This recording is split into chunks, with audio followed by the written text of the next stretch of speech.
Good evening, everyone, and welcome to another edition of What's Happening. I'm Elliot Margolis. I'm here with my co-host, Gail Burke, and our special guest today, Suzanne Charochak, who is the Superintendent of the Beverly Public Schools, and the Assistant Superintendent, Dorothy Flaherty. Thank you for coming and welcome. Thank you for having us.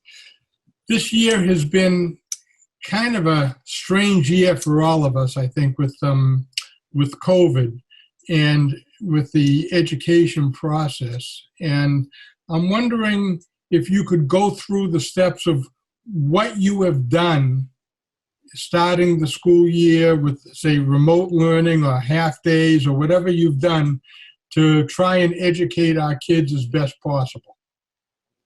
Yeah, it's funny, strange, unusual, unprecedented. We have all kinds of adjectives that we keep using every time we talk about this school year. It's certainly a year like none other that we've seen. And I think, our work in Beverly Public Schools for this school year actually began in the spring of last year. So on March 12th, when schools were closed and all of a sudden we all were in this new world that we had not anticipated, we had a lot of adjustments that we needed to make. We had a lot of decisions that had to be made about how we would deliver instruction. Would it be remote? Would it be, would teachers be signing on and would kids be on their computers all day? What would it look like? And so I think one of the strengths of the Beverly Public Schools is and always has been our leadership team. We have a really great group of building principals and assistant principals and teacher leaders throughout the district. And so we decided we're just going to bring everybody together and brainstorm, like, what should this look like? What's good for the kids in Beverly? How will we meet the needs of all of the different kinds of learners that we have, as well as, support staff in this big shift that they have to make. It's not easy to be standing in front of 22 children on a Friday and then Monday morning wake up and be a virtual instructor, right? Like, that's a big change for everyone. So we actually brought everyone together that week of March 16th and the week following. It was like a diving in head first to something that we had never done before. And out of it, we launched our Beverly Keeps Learning website, which for the months of April, May, and June last year, we really were pushing out content to families, opportunities for enrichment, instructional opportunities, but it wasn't really instructional the way that in the traditional sense of the classroom and the teacher engaging in content together, right? So it worked for us for a while. I think towards May and June, our elementary schools began to provide, and the words that we use are synchronous and asynchronous. Synchronous learning means that you're engaged in a two-way communication with the instructor, the teacher's on the computer as well as you, and it's live, versus asynchronous, where the teacher creates and prepares lessons and activities and opportunities for students to learn on their own. And so we were we began in the closure with mostly asynchronous opportunities. We were fortunate that WGBH stood up and really provided tons of resources for our families and our students through the Department of Ed, and we were able to share them out.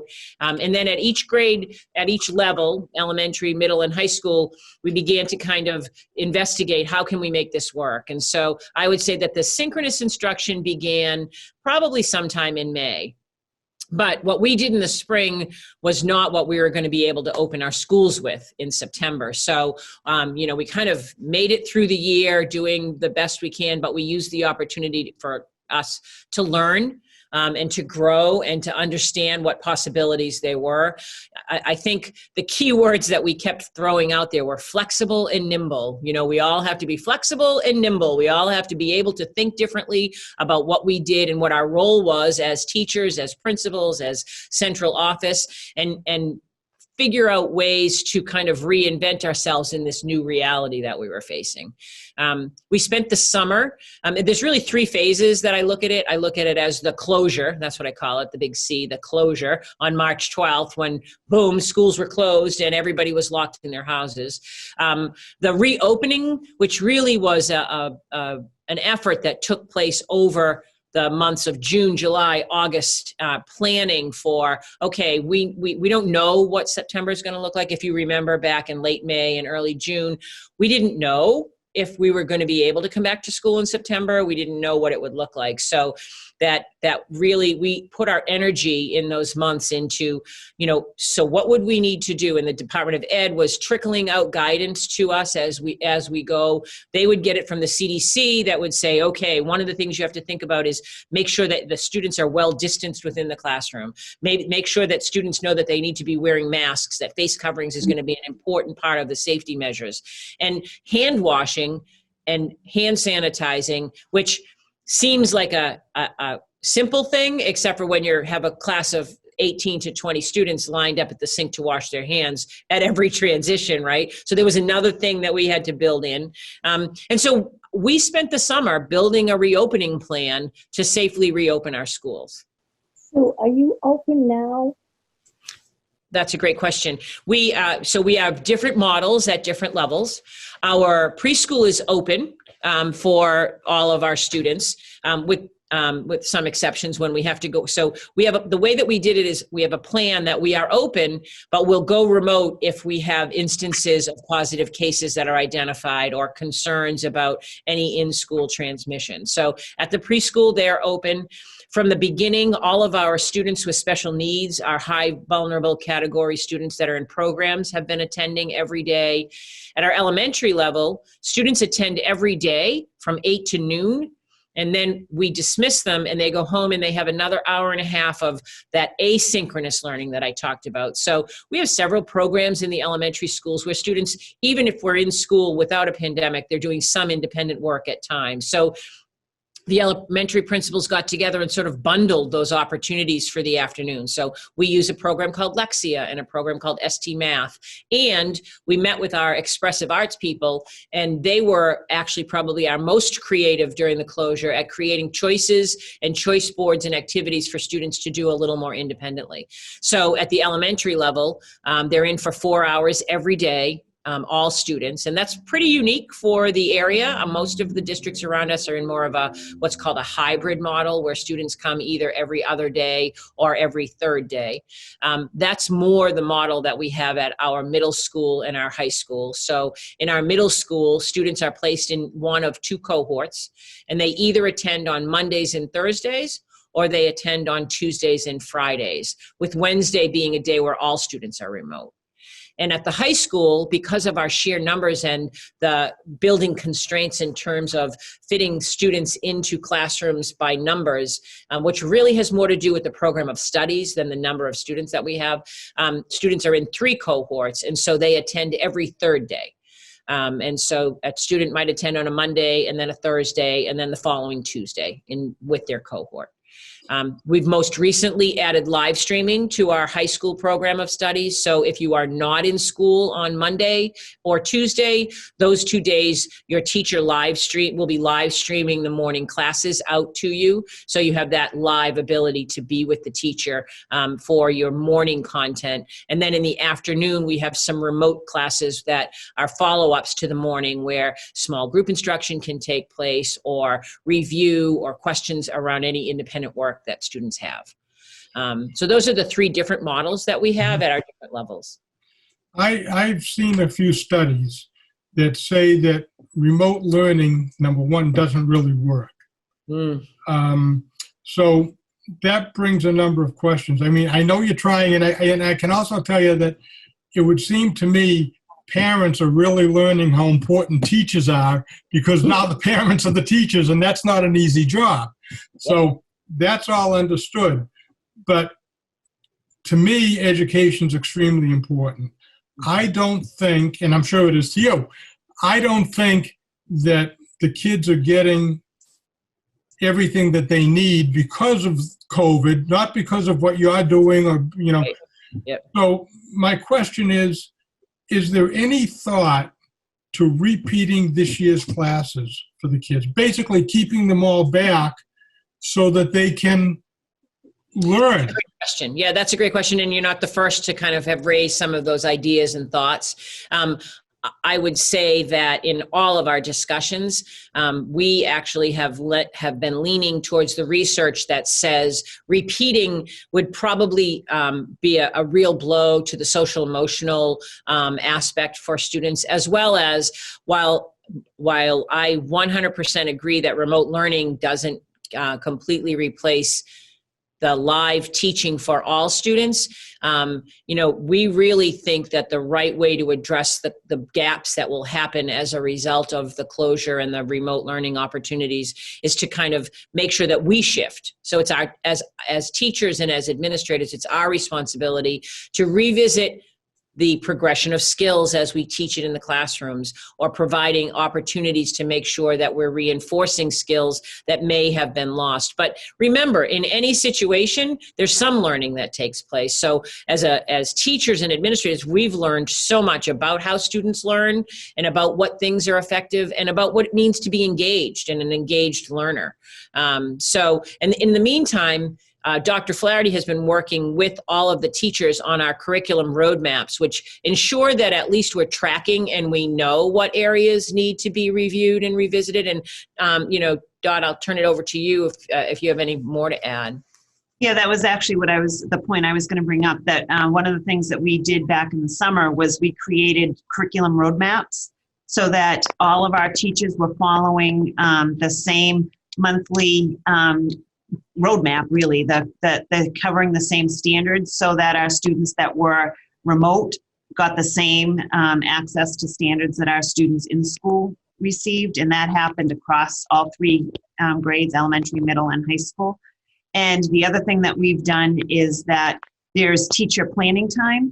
And so each of our remote learning academy, those are the students that are completely remote for the year, they were assigned to an elementary school by grade. So one grade is at Hannah, one grade is at North Beverly, one is at Centerville. And that principal takes the lead with that grade level. And those remote learning teachers are sitting and planning and reviewing the curriculum roadmap on a weekly basis with their grade level team, so that whether you're in school or remote, you should be getting the same experience. You can't, I do think to that question, papers, you can't do that kind of, when you're talking high school. I remember I used to do papers all the time.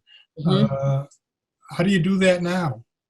So I think that one of the points that you made, and I think it was one of the points that really swayed us as we made adjustments throughout the year. So one of the things we've been really cognizant of is to meet regularly and say what's working, what's not working, which students are there students that we really aren't connecting with and that aren't engaged, and that for whom remote learning is a real challenge, and what can we provide? So we've made some adjustments. We don't want to wait until next year to make adjustments. We want to make adjustments throughout the year so that we're not losing a whole year.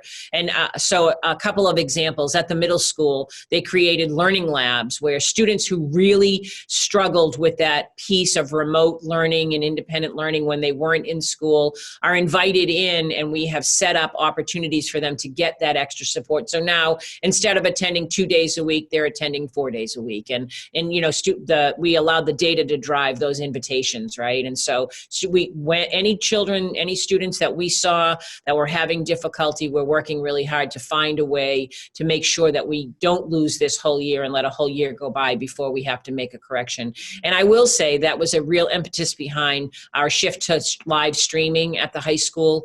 We felt like those 2 days where high school students were home were really not being capitalized upon as much as they needed to be. When you look at a high school course and what is expected to be learned throughout the course of that time, we felt like we weren't able to, and I don't like the word cover, but really cover all of the standards that needed to be done in the amount of time when it was chopped up. So adding in the live streaming and the opportunity for every day. So now every day a student is going to see their teacher and have their 50-minute class on, algebra or biology or social studies or art or whatever class they're in, as well as that opportunity in the afternoon to reconnect around some of the small group reinforcements that they need, or a place to have questions questions answered or for collaborative work to take place. So that was a big shift. My hat is off to the teachers in our district.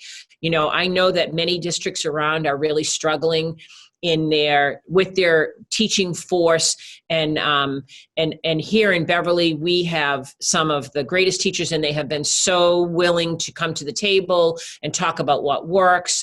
We've worked with our union in a positive and collaborative way, so it hasn't been this acrimonious battle that I think some of the other districts around us are experiencing. And you know, I think that's a testament to the commitment that our teachers have to their students and the way that they work in Beverly. And you know, I mean, those of us that have been in Beverly for a very long time, I think, you know, we've known that all along, but I think never has it been more clear how lucky we are to have the culture that we have and the pride that people take in Beverly. So that's been a real positive for us. I wanted to ask you a little bit when you're talking about standards and courses.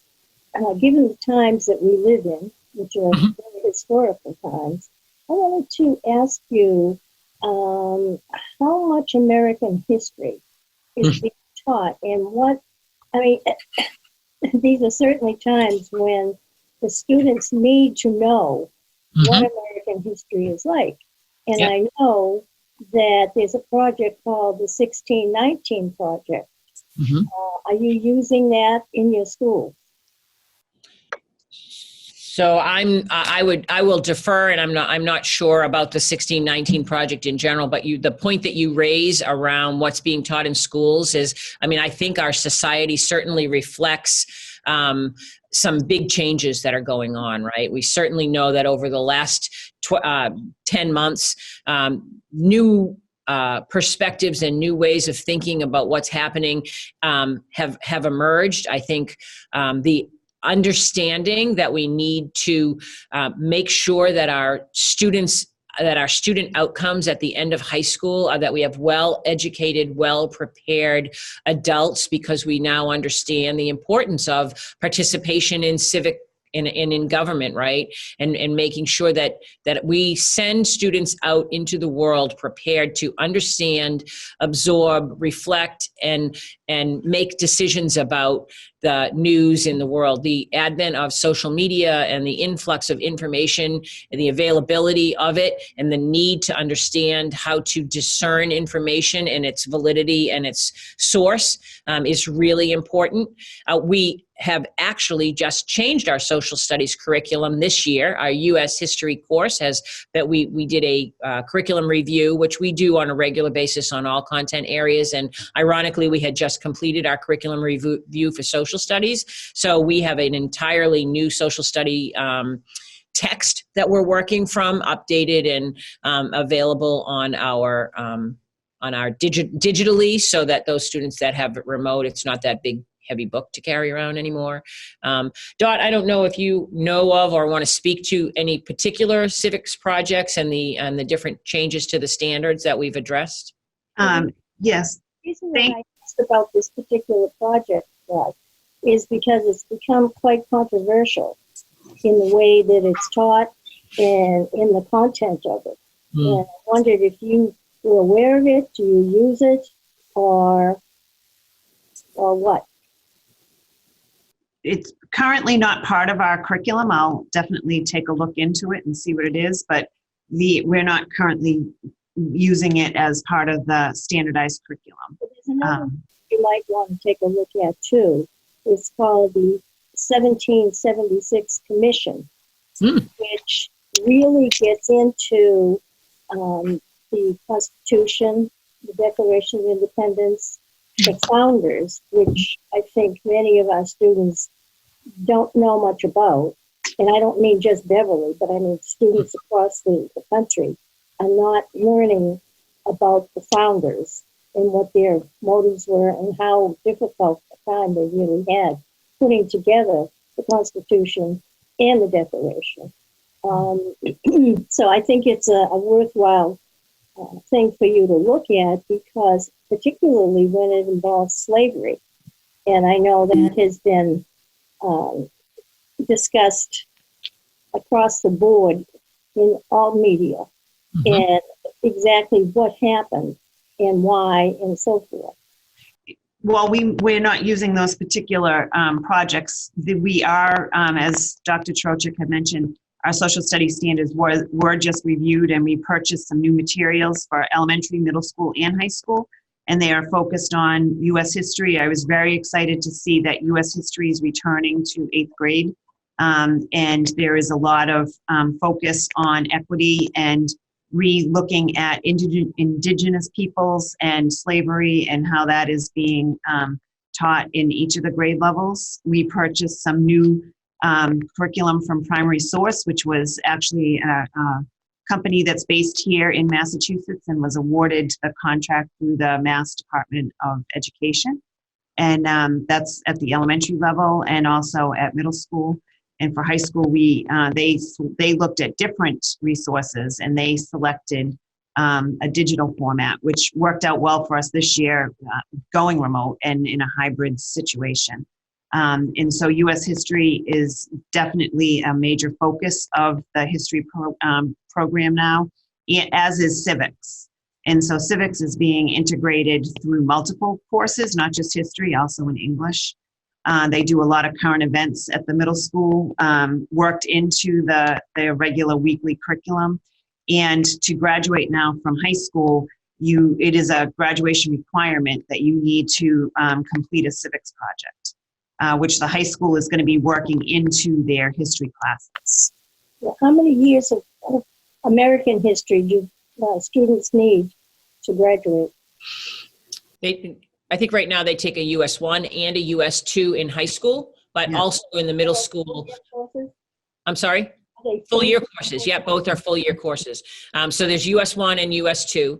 And then there's also, I think what Dot was referring to, a shift to also provide more guidance to making sure that in the middle school we're also introducing it. And so moving a year of civics down into 8th grade and having that US history part of that 8th grade curriculum, in addition to the US 1 and US 2 that they get in high school, I think is a great move, and it definitely shows the emphasis that's being placed on making sure that our students are well informed and able to make really good decisions for themselves. And what about the elementary level? So that was what Dot was referring to. The elementary level, we have partnered with Primary Source. So Primary Source is a company out of Watertown, and they really have an emphasis on taking a look at primary documents and making sure, I think that's where we begin to have students learn the importance of resources and where they hear things and what they hear, so that they can become,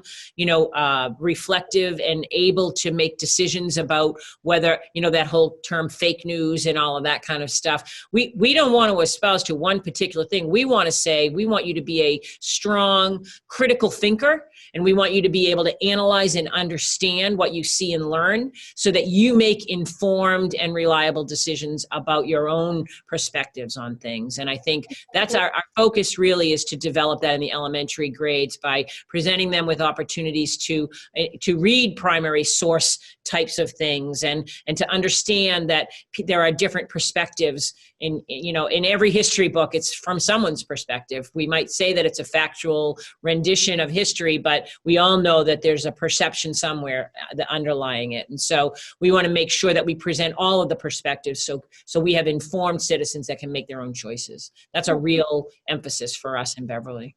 And I would add to that, especially at the elementary level, they're doing a wonderful job of integrating project-based learning. And so the kids aren't just sitting there reading in a book or hearing it from the teacher, but they're active participants in the learning.